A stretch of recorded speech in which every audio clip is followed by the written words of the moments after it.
מכיר את זה שאתה נורא רוצה לשבת עם הבת זוגך, והיא נורא עסוקה. וזה אתם תקועים בבית. הבוקר הוא רוצה שאני אפגש, ואני הפלאפון שאוהב אותי, מה אני אעשה? אני עובדת בפלאפון, הייתי צריכה לעשות מלא סגירות. לפעמים הפתרון הכי קל זה פשוט לצאת החוצה. כן, גם בתור אישה אני מרגישה שהבית הרבה צורח עליי, כאילו, הרבה עומס יש בתפעול של הבית, ובחוץ הוא לא קיים. אז תפוס אותה, תוציא אותה מהבית, או שאת, תגידי שאת צריכה אותה בחוץ. אמרתי לך בוא נצא, ולא היה בא לך. כאילו אתה מבואס. לא, אני הייתי בלי חשק. אתה פרצוף תחת כאן, לא, פרצוף מסך.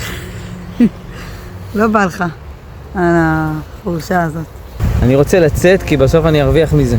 אני מוציא את עצמי מהלופ כי בסוף זה יחזור על האנרגיה בחזרה.